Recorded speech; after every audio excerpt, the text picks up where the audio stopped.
এই টুনি, আমার মেয়ের শীতের সোয়েটারটা বানানো হয়েছে? হ্যাঁ দাদা, হয়েছে। ঘরে রেখেছি, দাঁড়াও ঘর থেকে এনে দিচ্ছি। এই নাও দাদা। এটা বানানোর জন্য তোর মজুরি কত হয়েছে? বেশি না দাদা, মাত্র 100 টাকা। এই সামান্য সোয়েটার বানানোর জন্য 100 টাকা? না না, আমি অত টাকা দিতে পারবো না। এই নে 50 টাকা। দাদা, 50 টাকা নিলে লস হবে। আমি 50 টাকা নিতে পারবো না। আমাকে 100 টাকাই দাও দাদা। অনেক কষ্টে সোয়েটারটা বানিয়েছি। টুনি, তুই কি ভুলে গিয়েছিস নাকি যে আমি এই বনের মোড়ল? যা দিয়েছি সেটাই নে, নয়তো 1 টাকাও দিব না, উল্টো বন থেকে তাড়িয়ে দিব। না না ইগল দাদা, এমনটা করো না। আমার ভুল হয়েছে। তোমার যত খুশি তুমি ততই মজুরি দাও। এবার লাইনে এসেছিস। ঈগল তার কথা মতো টুনিকে 50 টাকা মজুরি দিয়ে চলে যায়। ঠিক তখনই সেখানে কাকলি চলে আসে। এই টুনি, আমি আমার ছেলের জন্য শীতের কাপড় বানাতে দিতে এসেছি। তুই পারবি আমার ছেলেকে সোয়েটার, চাদর আর টুপি বানিয়ে দিতে? হ্যাঁ দিদি, পারবো। বেশ, এই নে কাপড়, বানিয়ে রাখিস। আমি কাল বিকেলে এসে নিয়ে যাব। আচ্ছা ঠিক আছে দিদি। কাকুলি সেখান থেকে চলে যায়। এভাবে বনের পাখিদের শীতের কাপড় সেলাই করে টুনি তার ছোট সংসার আর 2 মেয়েকে চালাতে থাকে। এ কি দিদি, এত টাকা কম কেন? আমি তোমার কাছে আরো টাকা পাবো, সেগুলো কবে দিবে? যা দিয়েছি সেটাই অনেক, আর দিতে পারবো না। দিদি, তোমরা ধনী হয়ে যদি আমার মতো গরিব কিভাবে ঠকাও, তাহলে তো গরিবরা না খেতে পেরে মরে যাবে। মরে গেলে যাবে, তাতে আমার কি? আমি আর কোনো টাকা দিতে পারবো না, যত সব। সবাই শুধু গরিবদের ঠকানোর চিন্তা করে, কেউ গরিবদের উপর দয়া করে না। হে বিধাতা, তুমি আশীর্বাদ করো। যাই, ঘরে গিয়ে বাকি কাজগুলো শেষ করি। টুনি ঘরে এসে কাজ করতে থাকে। এভাবে দিন গড়িয়ে রাত নেমে আসে। টুনির 2 মেয়ে টুকি, টিং টিং টুনিকে বলতে থাকে, বনে সকলেরই শীতের কাপড় আছে, কিন্তু আমাদের দু বোনের কোনো শীতের কাপড় নেই। তুমি তো দর্জি, তুমি আমাদের 2 বোনকে দুটো চাদর বানিয়ে দিও মা। মারে, দর্জিগিরি করে যা টাকা পাই তা দিয়ে তোদের মুখে ঠিক মতো খাবার তুলে দিতে পারি না, আবার চাদর কিভাবে বানিয়ে দিব বল? বনে শীতের কাপড়ের অনেক দাম রে মা। শীতের কাপড় আমাদের মতো গরিবদের জন্য না রে মা। একি মা, তুমি কাঁদছো কেন? কেঁদো না মা, আমরা আর কখনো তোমার কাছে শীতের কাপড় চাইবো না। হ্যাঁ মা, তুমি কেঁদো না, তোমার কষ্ট আমি সহ্য করতে পারি না। আচ্ছা ঠিক আছে রে মা, আর কাঁদবো না। অনেক রাত হয়েছে, এবার শুকনো পাতাগুলো গায়ে জড়িয়ে ঘুমিয়ে পড়। আচ্ছা ঠিক আছে মা। এই বুড়ি, এই শীতের রাতে এভাবে দরজায় ঠক ঠক করছিস কেন? বাবা রে, আমি এই বনে নতুন এসেছি ভিক্ষা করতে। আমার কোনো বাড়ি নেই, তাই আজ রাতটা থাকার জন্য এসেছি। বাবা রে, আমাকে একটু তোর ঘরে আশ্রয় দিবি? বেশি না বাবা, শুধু রাতটা থেকে সকালেই চলে যাব। ভিখারির শখ কত মোড়লের বাড়িতে থাকবে? যা বুড়ি, তোর কোনো জায়গা হবে না। ঈগল বৃদ্ধাকে তাড়িয়ে দেয়। বৃদ্ধা রাতের আধারে কাঁপতে কাঁপতে টুনির বাড়িতে চলে আসে। বাড়িতে কেউ আছিস রে মা? দরজাটা একটু খুলে দে। আরে বুড়িমা, কে তুমি? এত রাতে এভাবে ডাকছো কেন? মারি, আমি ভিখারি, অন্য বন থেকে এ বনে এসেছি আজ রাতটা থাকার জন্য। আমাকে তোর বাড়িতে একটু আশ্রয় দিবি? হ্যাঁ হ্যাঁ, অবশ্যই আশ্রয় দিব। এসো বুড়িমা, ভিতরে এসো। বুড়িমা, তুমি এইখানে শুকনো পাতা জড়িয়ে শুয়ে পড়ো। মা টুনি, শুকনো পাতা কেন? কম্বল কাঁথা নেই? বুড়িমা, আমরা অনেক গরিব, কম্বল কাঁথা কেনার মতো টাকা নেই, তাই শুকনো পাতা গায়ে দেই। তোমার কি অসুবিধা হবে বুড়িমা? না রে মা, আমার কোনো অসুবিধা হবে না। আজ রাতটা এভাবেই কাটিয়ে দিতে পারবো। এই শুয়ে পড়লাম আমি। বৃদ্ধা এই বলে শুকনো পাতা গায়ে জড়িয়ে শুয়ে পড়ে। এভাবে রাত পেরিয়ে সকাল হয়ে যায়। মা টুনি, তুই অনেক ভালো। তোর মতো পাখি এ বনে আর একটাও নেই। তুই আমাকে আশ্রয় দিয়ে আমার অনেক বড় উপকার করেছিস। তোকে দেওয়ার মতো আমার কাছে কিছুই নেই আশীর্বাদ ছাড়া। তাই আশীর্বাদ করি, তুই এই মুহূর্তে ঘরে গিয়ে যে জিনিস প্রথম স্পর্শ করবি সেই জিনিসটাই তোর উন্নতির কারণ হবে। এবার তবে আসি রে মা। আচ্ছা ঠিক আছে বুড়িমা, তবে কখনো কোনো বিপদে পড়লে আবার এসো কিন্তু। যাই, ঘরে গিয়ে বিউটি দিদির মেয়ের জন্য বানানো সোয়েটারটা গুছিয়ে রাখি, কখন না কখন আবার নিতে আসে। এই বলে টুনি ঘরে প্রবেশ করে। যেই সোয়েটারে হাত দেয় ঠিক তখনই টুনির সামনে অনেকগুলো সোয়েটার প্রকট হয়। হায় হায়, এসব কি? এতগুলো সোয়েটার এভাবে কোথা থেকে প্রকট হলো? তবে কি এসব বুড়িমার আশীর্বাদের ফল? বুড়িমা, অনেক ধন্যবাদ তোমাকে আমাকে এত ভালো আশীর্বাদ করার জন্য। আমি এসব সোয়েটার বনে বিক্রি করব। যেই কথা সেই কাজ, টুনি সোয়েটারগুলো বনে বিক্রি করতে থাকে।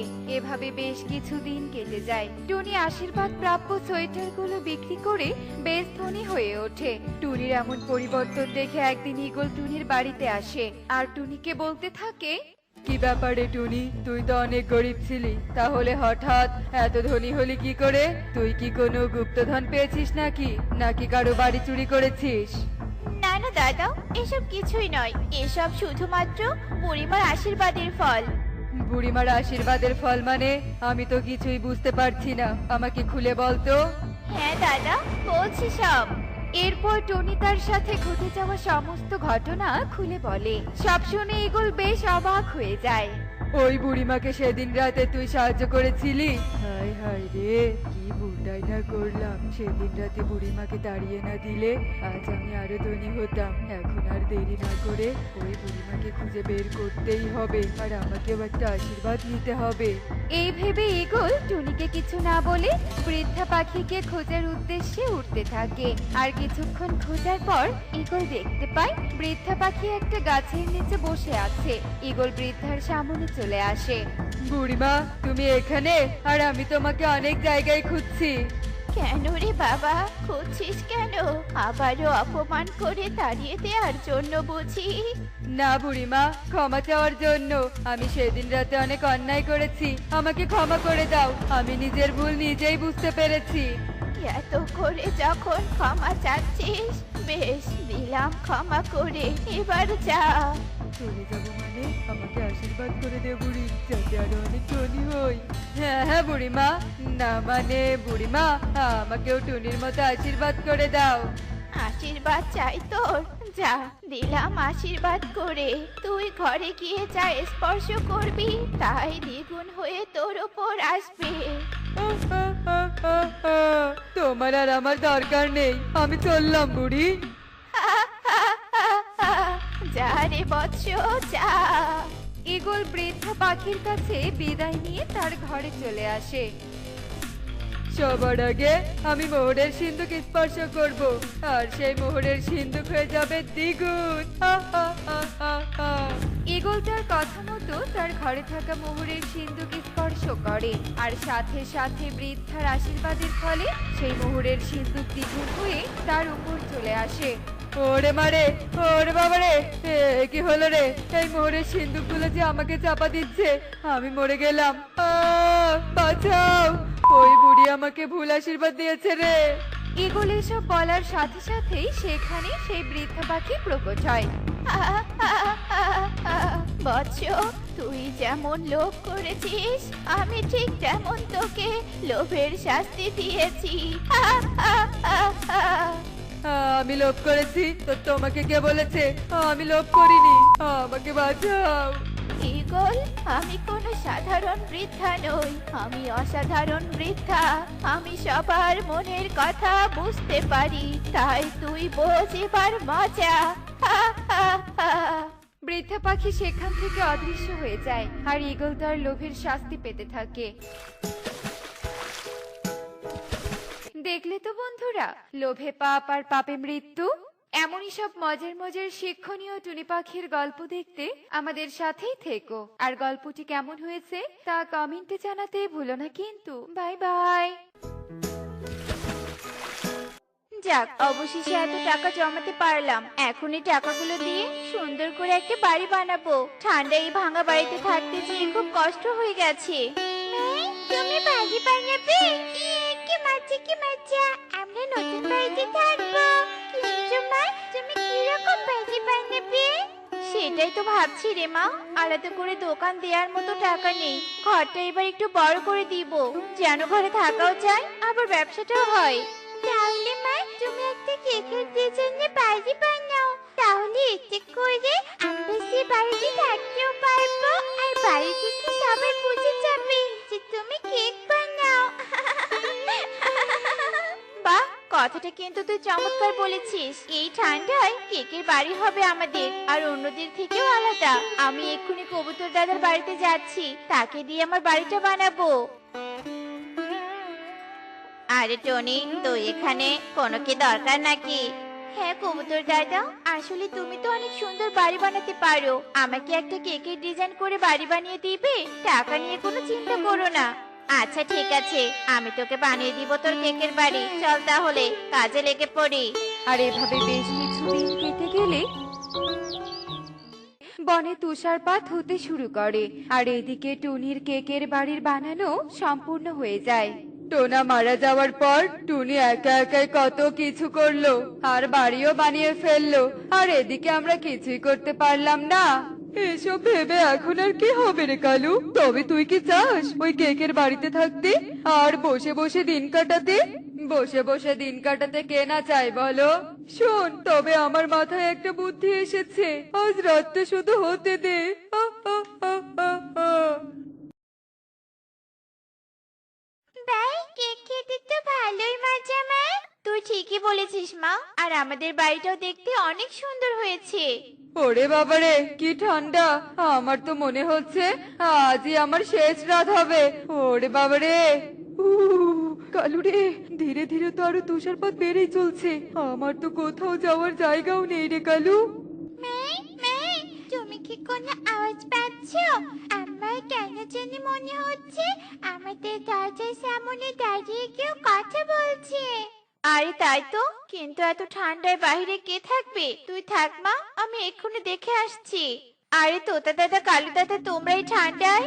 উহু, টনি, আসলে এই ঠান্ডায় আমাদের থাকার মতো কোনো জায়গা নেই। আমাদের একটু তোর বাড়িতে আশ্রয় দে। এখন কি করি? এদের সাহায্য না করলেও যে থাকতে পারছি না। এরা তো ঠান্ডায় বাইরে থাকলে মরে যাবে। দে না টনি, আমাদের একটু আশ্রয় দে। আচ্ছা ঠিক আছে, তোমরা আমার বাড়িতে এসো। এরপর টনি তাদের আশ্রয় দিলে তারা টুনির বাড়িতে থাকতে শুরু করে। আর এভাবে বেশ কিছুদিন কেটে গেলেও তাদের টুনির বাড়ি থেকে বের হওয়ার কোনো নামই নেই। তাই এবার টুনি একটু বেশি বিরক্ত হয়ে যায়। বাহ, এই স্ট্রবেরি গুলো তো কত সুন্দর পেকেছে। টুকি কবে থেকে স্ট্রবেরি খেতে চেয়েছিল, আর এদিকে সুখী আর ইগলি দিদিও স্ট্রবেরি কেক নিতে চেয়েছিল।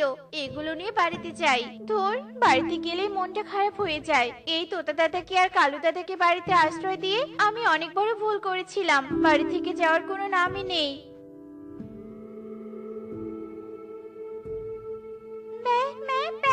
স্ট্রবেরি গুলো খেতে তো অনেক মিষ্টি। আরে বাহ, লাল লাল স্ট্রবেরি আমাদেরও একটু খেতে দে না টুনি। না কালু দাদা, এগুলো আমার লাগবে। আর তোমরা কবেই বাড়ি ছেড়ে চলে যাবে বলো তো? আমি তোমাদের আর এখানে বসিয়ে বসিয়ে খাওয়াতে পারবো না। তোমরা আমার বাড়ি ছেড়ে চলে যাও। আর একটা দিন সময় দে না রে টুনি, এখন হুট করে কোথায় যাব আমরা? অত কিছু জানি না আমি। তোমরা কথা না বাড়িয়ে এক্ষুনি আমার বাড়ি ছেড়ে চলে যাও তো। এরপর কালু ও তোতা টুনির কথা মতো তার বাড়ি থেকে বেরিয়ে যায়। আর তোতা যেন টুনির অপমানের কথা ভুলতেই পারছিল না। ওই টুনি এভাবে আমাদের অপমান করলো? ও এভাবে অপমান না করলেও পারতো। না না, এই অপমানের প্রতিশোধ আমি নিবই নিব। কালু, তুই কি আমার সাথে থাকবি? এমনিতেও আমার মাথায় দারুণ একটা বুদ্ধি এসেছে। ছোট বিষয়টাকে এভাবে বড় করছো কেন? টুনি তো ঠিক কাজই করেছে। ওর বাড়িতে আমরা এতদিন ছিলাম, ওর তো বিরক্ত হওয়ারই কথা। আমি আর এসবের মধ্যে নেই। ওর ক্ষতি করতে গিয়ে পরে যদি আমাদেরই কোনো ক্ষতি হয়ে যায়। আরে শোন তো, ভীতু কোথাকার চলেই গেল, তাতে কি? আমি একাই ওই টুনিকে উচিত শিক্ষা দিব। হা, হা, হা, হা, হা। সর্বনাশ! এ কি সর্বনাশ হলো! আমার এই কেকগুলো কিভাবে ভেঙে গেল আর এই কেকগুলো কিভাবে খেলো? টুকি, এই টুকি, কোথায় তুই? তুই কি এই কেকগুলো খেয়েছিস? না মা, আমি তো এই কেকগুলো খাইনি। এই কেক দুটো আমি সুখী আর ইগলি দিদির জন্য বানিয়েছিলাম, আর আমি ওদের কি জবাব দিব এখন? কেক নষ্ট দেখে টুনি চিন্তায় পড়ে যায়। আর ঠিক তখনই সেখানে ইগলি আর সুখী চলে আসে আর টুনিকে বাইরে থেকে ডাকতে থাকে। এরি, যেখানে পাখির ভয় সেখানে সন্ধ্যা হয়। এরা তো চলে এসেছে। না না, এদের কিছু একটা বলে বিদায় করতে হবে। কিরে টুনি, আমাদের কেকগুলো কোথায়? কেকগুলো এনে দে।